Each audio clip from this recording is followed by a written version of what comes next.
Welcome back to Module 4, where we will study the bottom of the pyramid. Earlier in this course, you may have seen reports of luxury markets. However, you should not jump to the conclusion that those are the more profitable markets and that we should be focusing on them. In fact, the poorer markets, by contrast, represents a massive opportunity in the world. There is unfortunately a growing gap between rich and poor, and in memory of Professor C.K. Prahalad, who passed away in 2010, we would like to refer to this segment as the bottom of the pyramid. The aims of this module is to explore the largest market in the world, and we will learn that it is possible to improve the lives of people at the bottom of the pyramid whilst also adding profit to the company.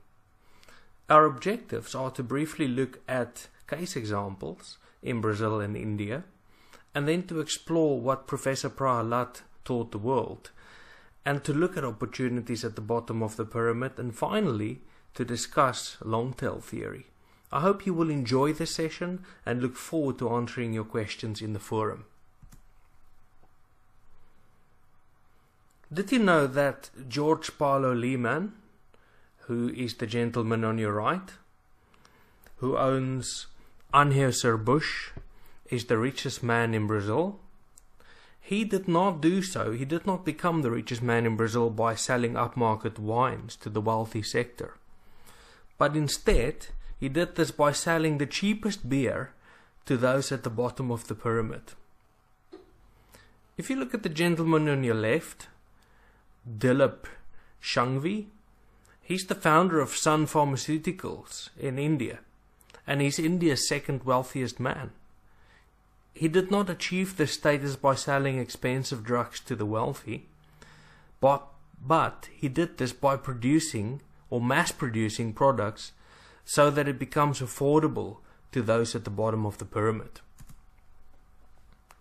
Now let's have a look at some valuable lessons from Professor C.K. Prahalad. He produced some valuable insights in 2004 already, when he predicted growth at the bottom of the pyramid. The fundamentals of this segment is as follows. The poor, those at the bottom of the pyramid, are brand conscious. So if a brand acknowledges this by making adaptations to provide a range that caters for the poor, it will experience a huge surge in volume. Microfinance and venture capital, if we're willing in these sectors to take a risk on the bottom of the pyramid, we can experience very high yields. And there is the example of Nokia as well, Nokia in India. They recognize that there's a very poor segment in India, and by providing specific solutions to the problems of farmers, who are the poorest of the poor sometimes, it has managed to outperform every other phone provider in India because there was strong endorsement by those at the bottom of the pyramid. More than anything, Nokia and Professor C.K. Prahalad demonstrated that companies can do a lot to improve the lives of people at the bottom of the pyramid whilst adding a profitable segment to their business portfolio. If this appeals to your sense of philanthropy, maybe you want to consider further studies into this very sustainable development at the bottom of the pyramid. Now we'll briefly explore opportunities at the bottom of the pyramid. Mukesh Ambani, India's richest man, stated that Africa is the final frontier. He's moved into Africa with mobile phone communications. The sheer volume of the population in Africa and the fact that many people there will only ever access the internet by mobile phone demonstrates the size of the opportunity that there is for the mobile market in Africa. Mr. Carlos Slim, he was the richest man in the world at one stage. He already achieved this in Mexico and in Latin America, what Mr. Ambani hopes to achieve in Africa. This new democratization of the developing world through technological enablement, through low-cost mobile solutions, will definitely open the door to many other opportunities. These opportunities will include mobile payment solution, also known as M-Pay, which is aimed at helping the poor. It can bring incredible value to poor regions, and we've also got an opportunity in education solutions for mobile phones and various other intangible services that internet entrepreneurs can provide. Another opportunity is microfinance, and the industry of microfinance developed a problematic reputation. However, there's an opportunity now to bring value to poor markets through more ethical forms of microfinance. These markets include practically all of Africa, India, and parts of Latin America and Asia.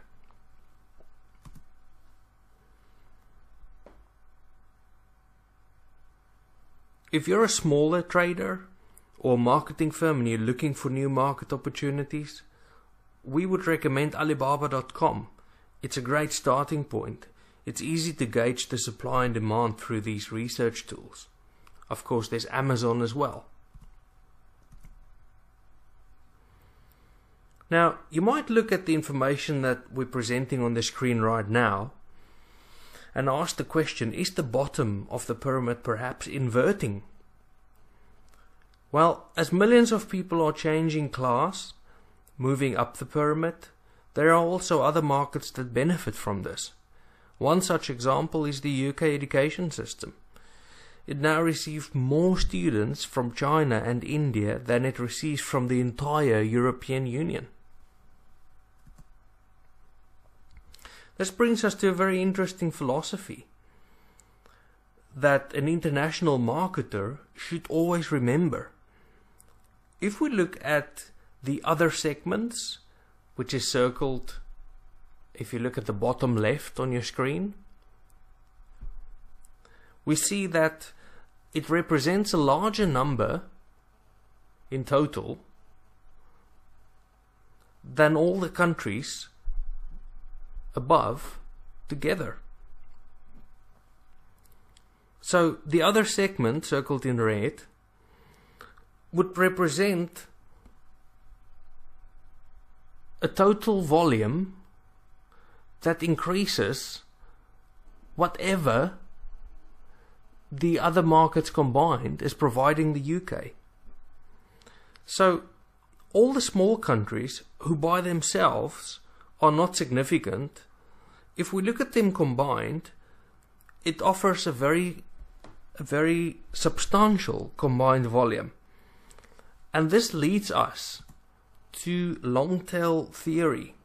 Now let's have a look at how Longtail theory in the UK education market enables them to be very, very successful. Longtail theory tells us that the combined number of small segments can exceed the total volume provided by the largest segments. So in the case of the UK's education market, the amount of smaller countries provide more students than the three largest segments together. So in other words, China, US and India together is exceeded by the countries such as Nigeria, Saudi Arabia, Thailand, Malaysia, Brazil, Israel, Vietnam, South Africa and Colombia. Now, there are more examples of how Longtail theory benefited marketers around the world. If you can apply Longtail theory when you research Amazon.com or Alibaba.com, you'll be amazed at the amount of smaller opportunities that you'll find which other people may have overlooked.